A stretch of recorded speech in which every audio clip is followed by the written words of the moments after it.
Welcome back to Contacts. We are blessed to be joined this morning from Cabral Huff, head basketball coach at Vorhees College, calling in from South Carolina.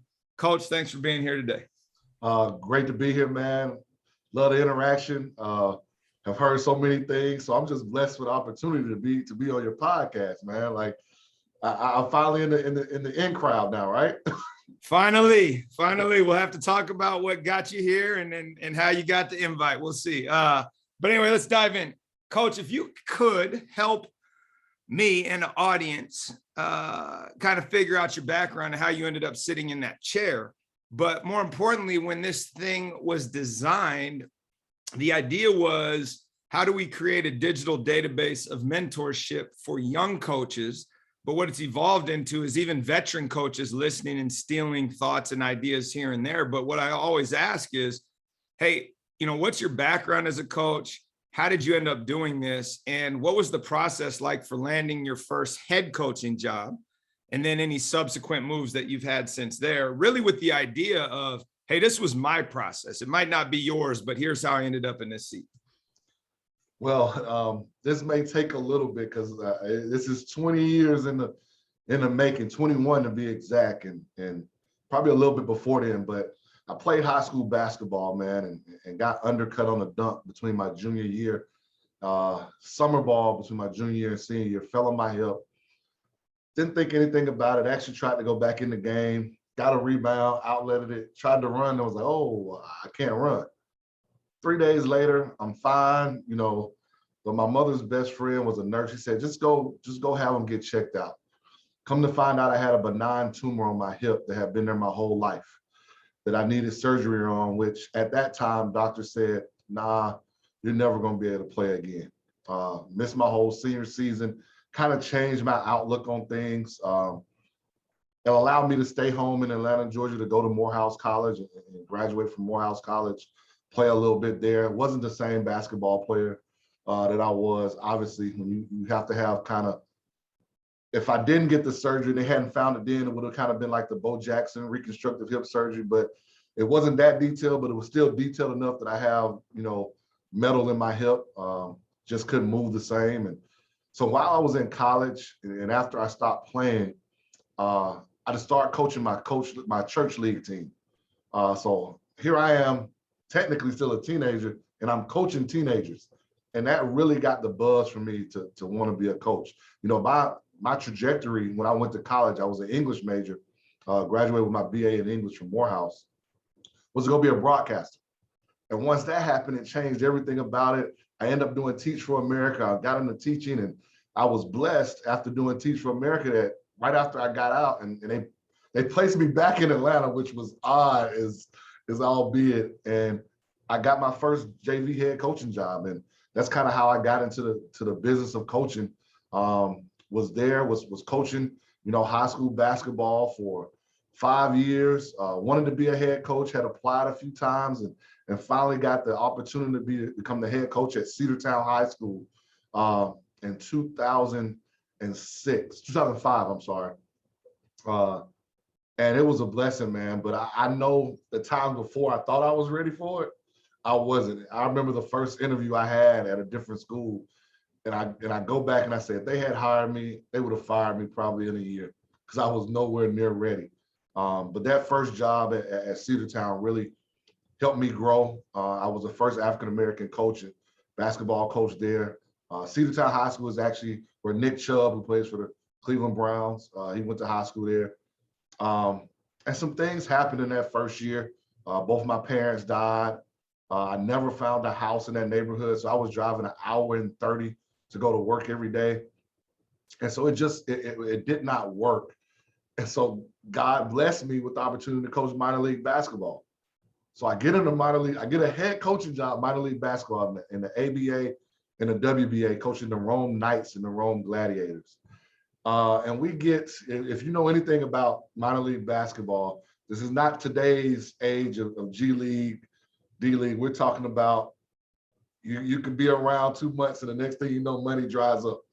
Well, I take the job in February, and by May, the money had dried up.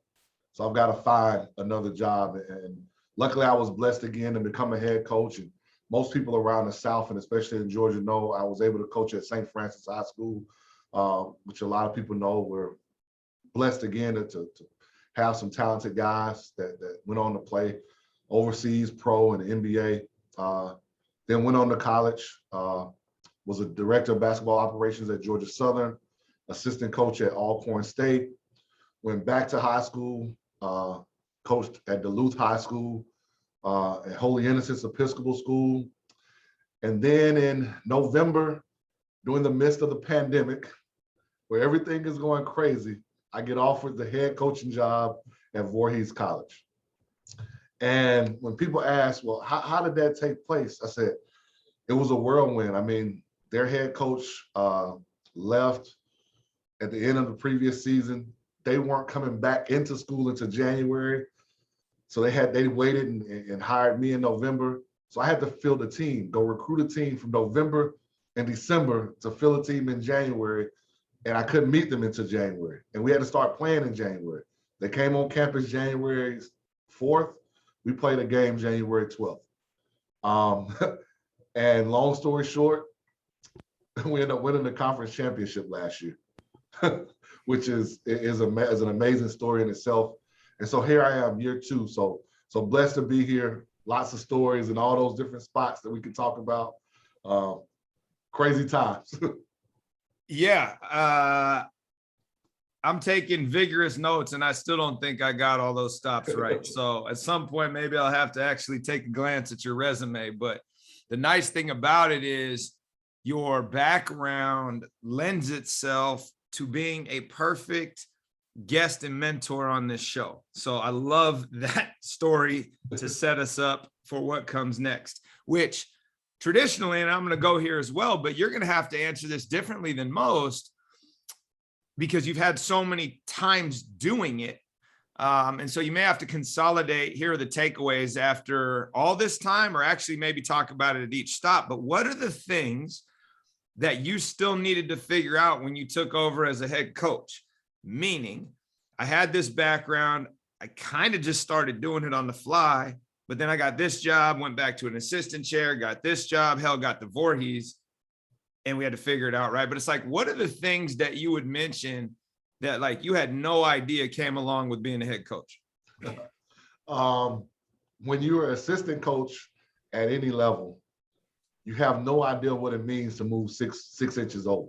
Like, you only think about practice, game days, what happens on the court. You have no idea about the behind the scenes. Like, I tell people, probably 75% of the job as a head coach has nothing to do with basketball. Whether it's fundraising, whether it's parents, especially at the high school level, whether it's boosters at the collegiate level, whether it's administration, all those things play an impact. So those are the biggest things that you have no clue about at all.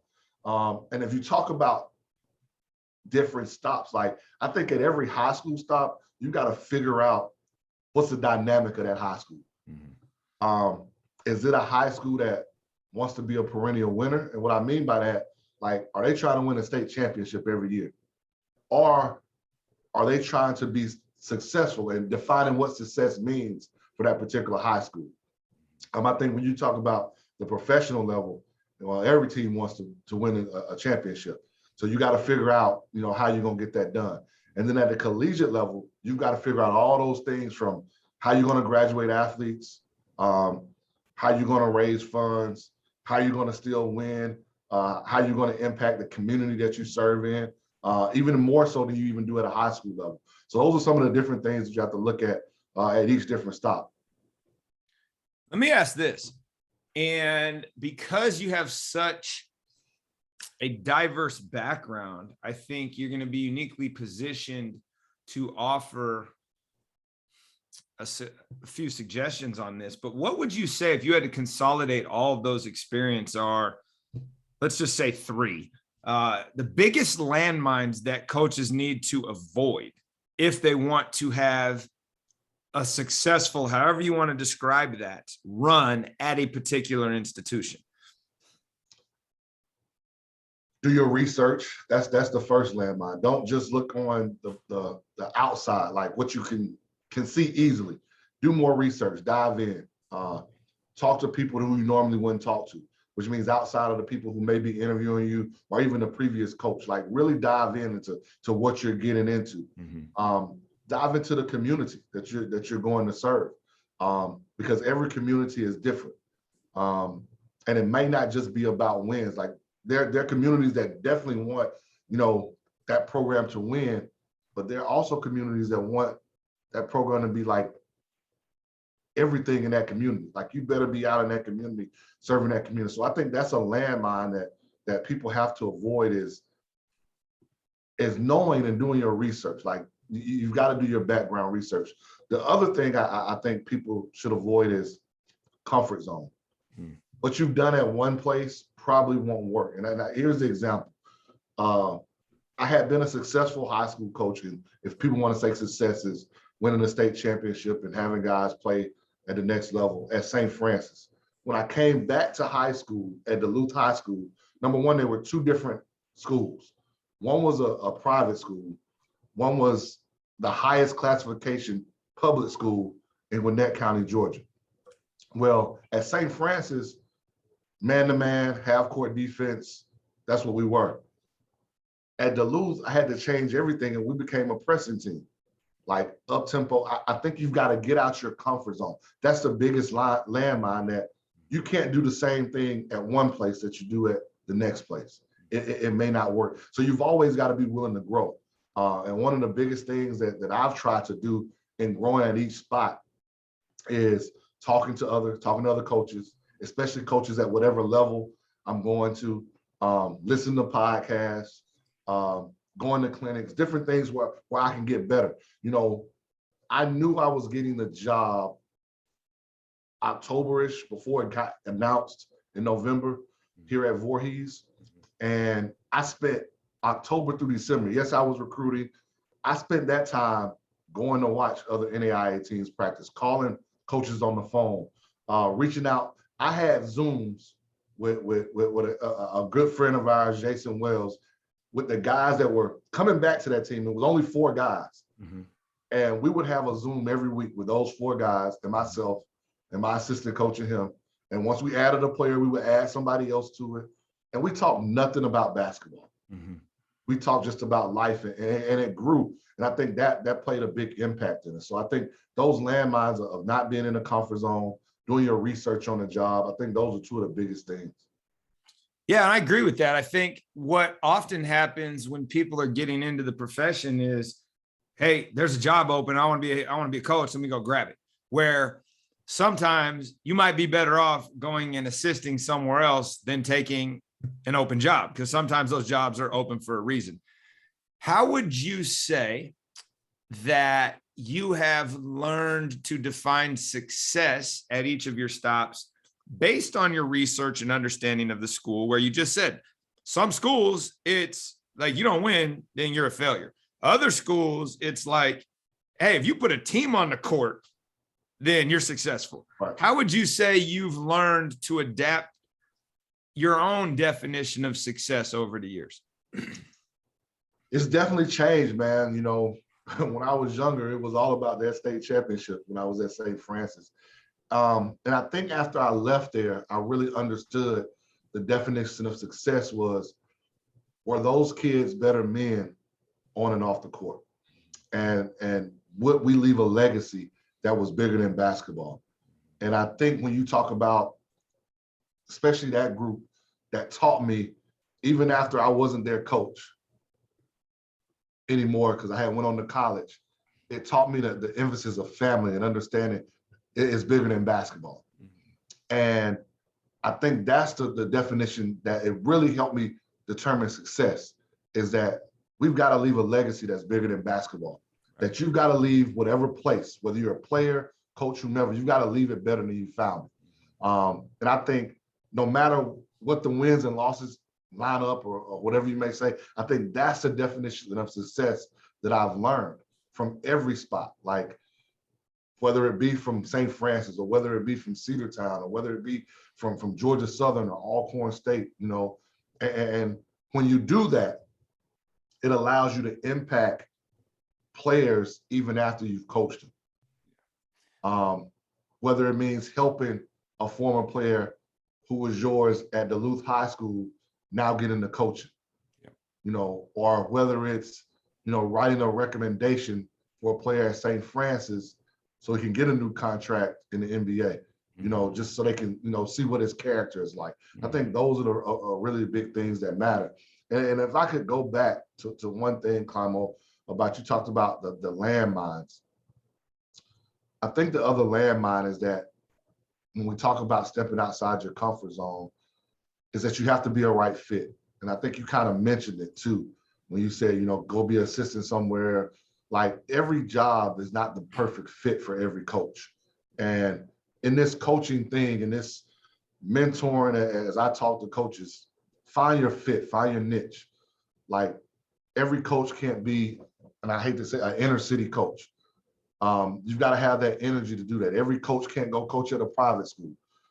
Every coach doesn't want to be a college coach. There are long days. There are days you're out recruiting that you're not with your family. Like, so you got to find what your niche is, what your fit is. And once you find that, you've got to then step outside your comfort zone. I think that's a really good point. And I'm going to add on a +1 to that using a personal anecdote. So I'm an alum of the school that I coach at.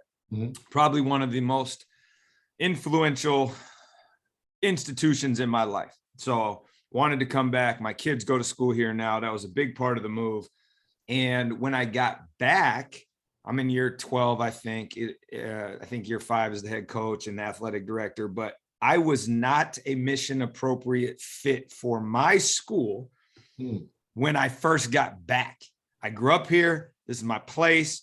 Cut my teeth other places, learning how to do it in different cultures, came back here, and I had to adjust to the culture here rather than the other way around. And it took, probably 7-8 years to figure out, how can I take what I'd done elsewhere to find success and modify it to fit the culture here. And so I think that was something that was really eye-opening for me as a 35 to 45-year-old. That young coaches, hopefully you're listening to this, what Coach Huff just said, it has to be the right fit or it's not going to last long and you're not going to find success.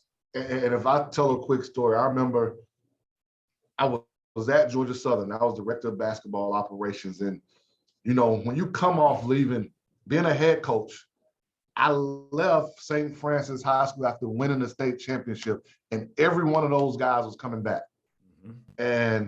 But I knew going to college basketball was a dream of mine. I knew at 35 at that time, I had to take the opportunity, because we know as you get older, that window starts closing for us if we're going to get into college basketball. But after a year of, director of basketball operations, you couldn't get on the floor. You didn't really have an interaction. It was tough. Now, it taught me so much about college basketball. So I loved the opportunity, but it was tough. So this opportunity arose where I was offered a job, interviewed for it. It was going back to high school in Georgia. And another coaching buddy, we were the 2 finalists.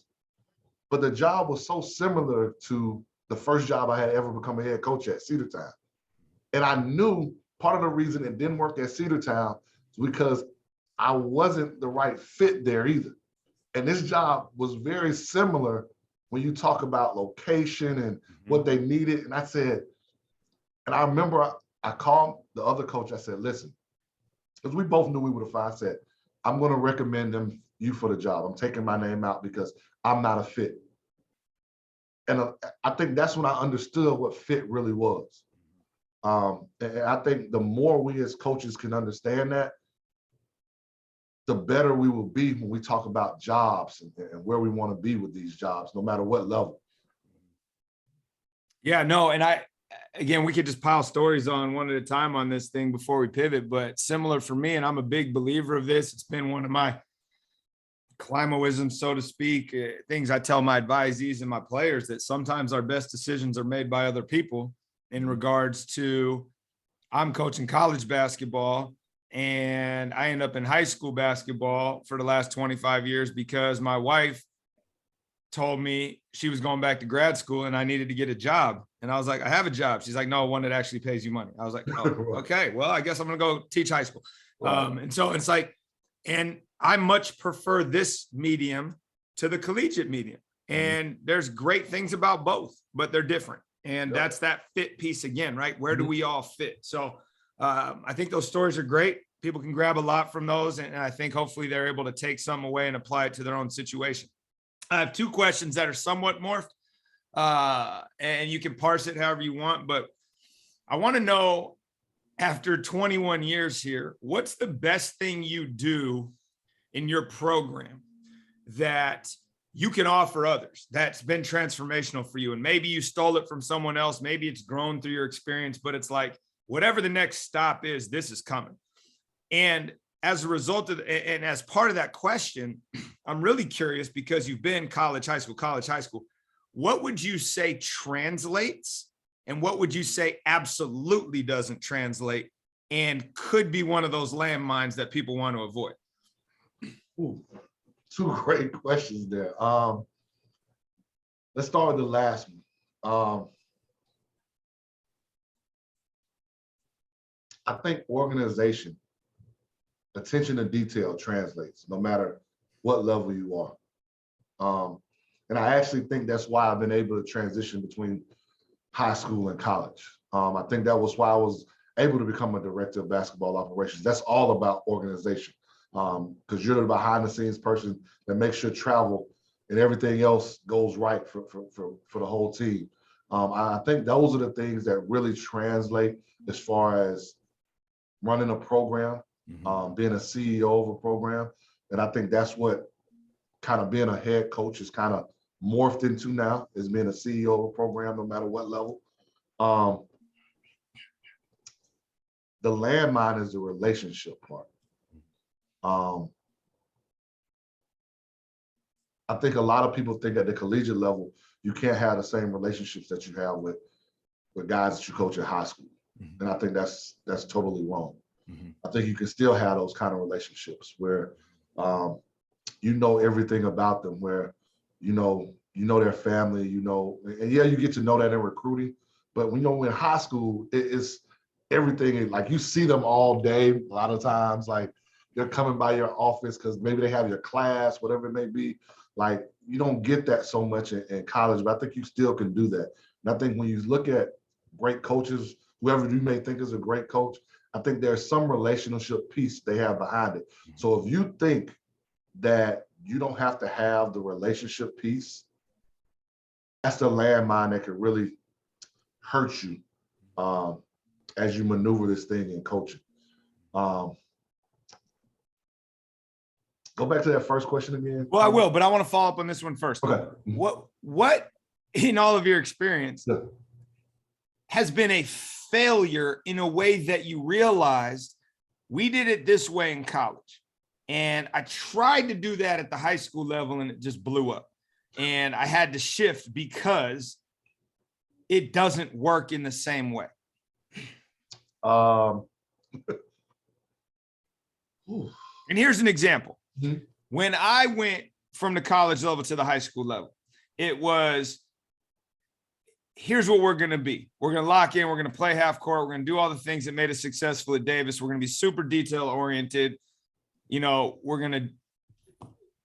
going to be elite at the things that work at the college level, where you can recruit to your system, so to speak. And I would get in arguments with my assistant, who I hired, who was a kind of a career high school guy.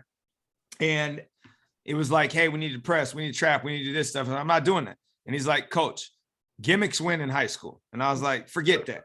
But then 2-3 years down the road, as I started learning more about the space, my philosophy completely shifted from an X's and O's standpoint. Obviously, like you mentioned, the Dobo stuff, the details, how you CEO a program, I had to grow into. But some of the basketball specific things don't translate. Just like in the NBA, it's like you got these, Rick Pitino, great example, right? In the early NBA, he could press, he could do these things in the NBA, but the skill level these days, like, that doesn't translate.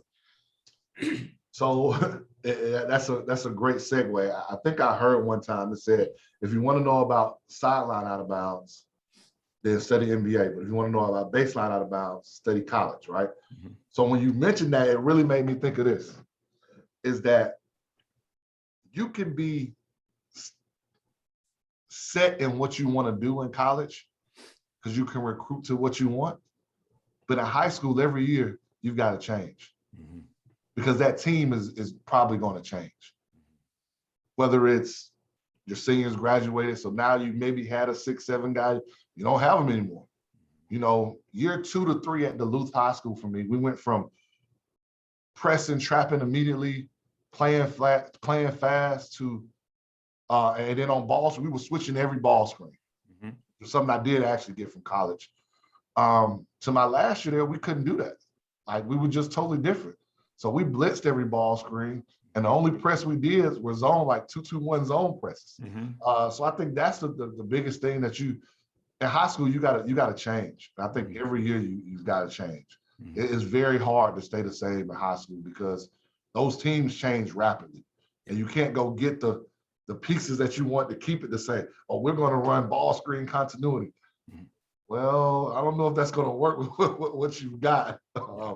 at the moment. Yep. No, So that's yeah, perfect. And I think that takes us to that second question, which is what's the best thing you do that isn't going to change, right? It's like, this is what, and it doesn't have to be basketball related, right? It's like, this thing is so transformational for the culture that I want that it will always be part of any program, business, etc. that I run.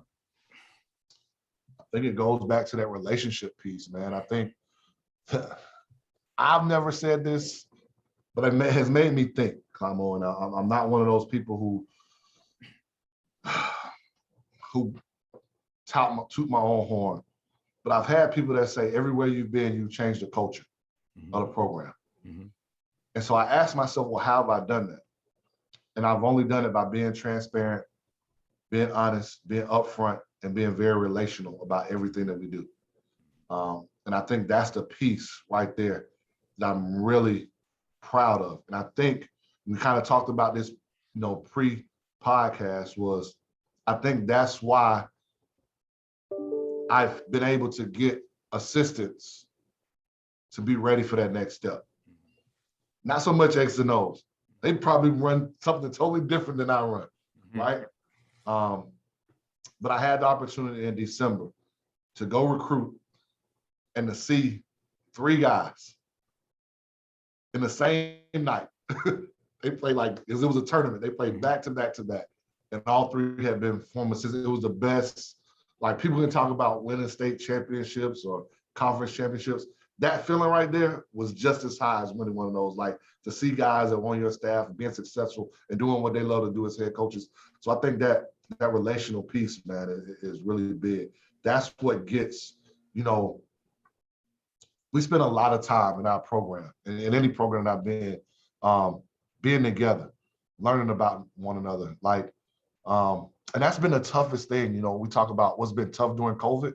Like last year, we couldn't get together to be out. Like we could have practice, and then they got to go. Like you can't stand around, and we couldn't go out to eat. We couldn't go to and that stuff. So that Zoom stuff was the best thing that we could do to get that relational piece. So I had to modify to get the relational piece done. And even this year hasn't been as easy to do it because COVID's still around. You're still trying to, you got pieces moving in and out. But again, that relational piece is I think, especially in today's time, players, we talk about how players are different, and they may be, but relationships aren't different. Relationships about how they feel about themselves, how they feel about you, how they feel about their teammates. It stays the same. People always ask, how do we get people to come to Vorhees? We're in the middle of nowhere, as people say, little old Denmark, South Carolina. It's about relationships. It's about family. It's about love and grace. That's what we're about. Yeah, I think that has been hammered home in 90% of these episodes. It's how do you build a transformational relationship driven culture within your program where the words we use here are, we always try to put the student / the athlete at the center of the equation in any decision making. When, as younger coaches, usually it's our ego at the center of these decisions. But as we get older, it's like, what's best for this kid, right? And what Jason says is cling to unchanging, I forget principles, but change the way you handle it, right? And it's like, is your policy on this kid or this situation really more important than what's best for that kid in a given moment, right? And I think that's something that I'd offer as well. It's like, how do you morph and how do you receive every moment as a specific incident rather than this blanket thing that affects everyone? And I think that's really good offering. Here's something I don't know, Huff. And maybe it is in your DNA, maybe it's not, but I get the pleasure of sitting here in my office and watching swim practice and water polo practice on a daily basis. As the AD, I'm around watching different sports and always trying to steal what can be applied to basketball, even when you don't think it can. I'm wondering what you've learned watching other coaches, if possible, ones that aren't basketball coaches, because I don't think there's enough of that.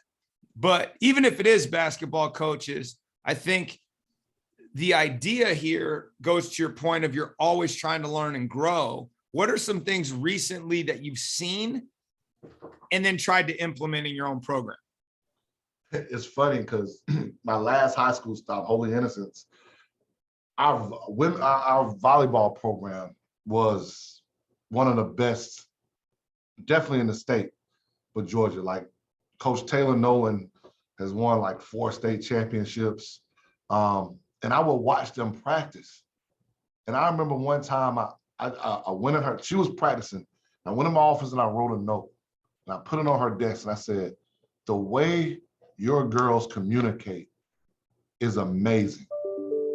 And so to me, what I tried to pick up on is, well, why do they have to communicate like that? Because volleyball is a totally different sport. And I spent a lot of time talking to her about how she gets her girls to communicate.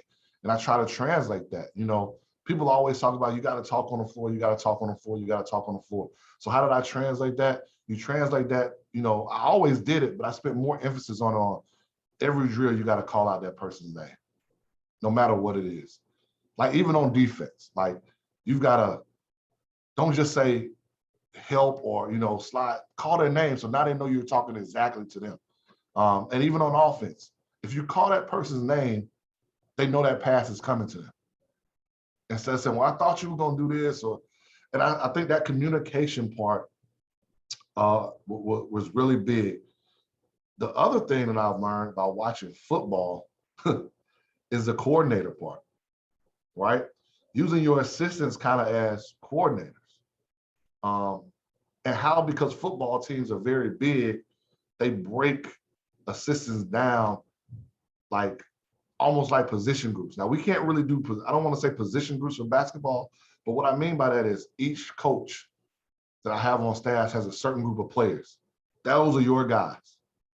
Like, so we talk about relationships, you've got to know everything about those guys. You got 4 guys, like you may come into our meeting or before practice, listen, coach, Rashad over here, he just broke up with his girlfriend. So today in practice, I don't know where his mind's gonna be, but I want you to know before we go to practice.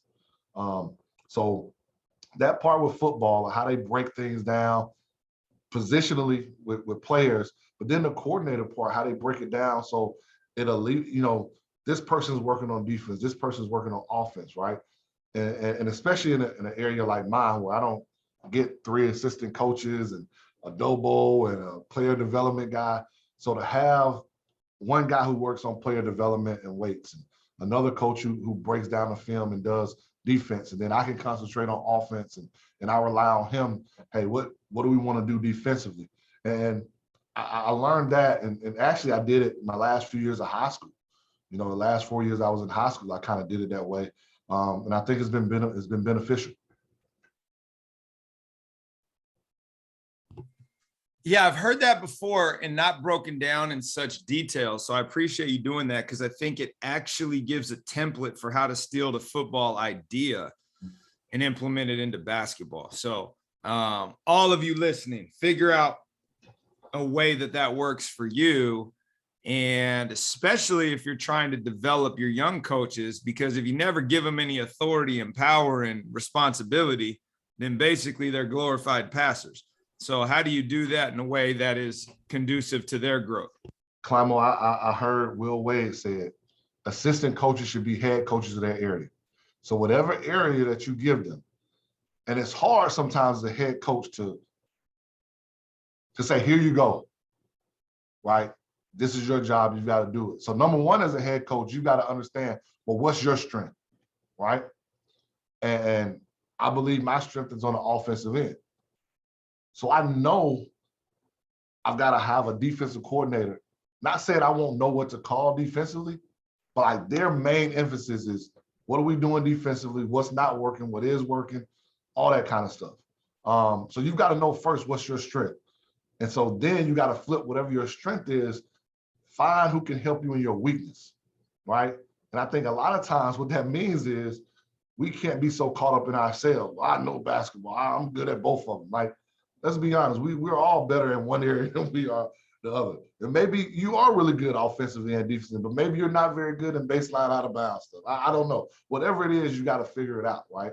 And as a head coach, you can't do everything. I don't care what level that you just can't. So, well, yeah, and I think it takes us all the way back to the beginning where you said, I think you said 75% of what a head coach does has nothing to do with basketball. I was talking to my assistant AD 2 days ago, ranting and raving about something that hadn't gotten done by one of my coaches. And it was like, they don't understand that 10% of their job has to do with being on the field. Yep. The rest of it is administrative. Yep. And I think your description of delegating responsibility is so good. I mean, I'm walking away from it right now and it's like, damn it. Too bad we're halfway through, 3/4 of the way through our season. I'm going to make some changes, but hell, I might make them anyway. So I thank you for offering that. I think that's super important. And if people can take just that away from this, their upside is going to be really big. Let's wrap this thing up with a question I stole from a leadership podcast I listened to called Coaching for Leaders. Yeah. And Dave Stachowiak is the host. And he always asks this question at the end and is, what have you most recently changed your mind on? And it doesn't have to be basketball. It could just be in general. And I think the premise of the question is, how are you constantly stepping outside your comfort zone, reevaluating your convictions and making sure they hold true today? Because like Adam Grant said, and Think Again, if I walked into your office and you were using Windows 95 on your computer, you would never hear the end of it. But if you're out there espousing how, you know, having a shot clock is stupid and a technological invention we don't need, and because you're still holding on to 1995 basketball principles, we'd have a problem with that, right? So it's like, what are the things that you've thought about recently? And you're just like, you know what? I used to be over here and now I'm over here, and here's what. It's one of the big things my staff and I have talked about, and it deals with recruiting. Mm-hmm. So I've been like this, like, I want skilled guys, like guys, you know, we call them in our program, we say we want playmakers and monsters, right? So a playmaker 1 through 4, a guy that can make a play, you know, for himself or his teammates. The monsters are 5-guy rebound, protect the rim run. And so we were like, man, we want to find really skilled guys, right? And I still want skilled guys. Let me say that. But I realize how important toughness is. And I say that because we go back to fit, right? Here at Denmark, there's a different toughness at Vorhees that you have to have than at a place that maybe is in a major city where you've got a ton of things to do, where your resources are maybe a little bit more. Here, you've got to have a toughness level that is just a tad a bit above someplace else and somewhere else or someone else. And I think that's the thing that I've changed most on after 2 years of kind of recruiting, is that you've got to have some toughness to be here. And I think if you really start looking at programs, like there are niches in programs of why they consistently win, because they figured out what that niche is as far as recruiting. Like everybody can't be Alabama and Georgia in football and recruiting, right? Or even if you want to add Clemson or whoever, Ohio State, like they can't be that. But what makes it so that Cincinnati the past 2 years has kind of figured out a way to get to that upper echelon? They found a niche, whatever that niche, I don't know what theirs is. So for instance, what I've said is that what I've learned is our niche here has to be toughness. So we want to talk about basketball, that's it, as far as recruiting. If I want to go away from basketball, the thing that I've changed most about is 3 things. It deals with basketball, but it also doesn't. I think the 3 major things about being a head coach at college are definitely recruiting, but it's hiring your staff, right? And it's scheduling, right? I would have never thought that. And that turns to say the hardest year, I hope everybody's listening to this. Everybody thinks your hardest year is your first year. The hardest year, if you're successful your first year, is your second year. Because now you have to duplicate that, because now everybody expects that. And now you can't sit on your laurels and think, well, it's supposed to be this way. We already got the culture knocked down. Everything's right in place. You really don't. You really do not. And if you don't keep pressing the metal to fix the culture, to do the things that you did, even in year 1, you'll get caught behind the 8 ball. And so that could reflect on basketball coaching. That could reflect on life. It could be in your marriage. Year 1 could have been great in your marriage. But if you're not continuously pressing forward to be better, year 2 could be down the drain. Yeah, and I'll wrap up what you just said with 2 things. 1, the cliche, you got to fight for your culture every day. Mm-hmm. It never is, you're getting better, you're getting worse, right? Yep. And so you have that first year where it's a novelty. And in year 2, it's like Charlie Brown. So how do you go ahead and keep that thing moving?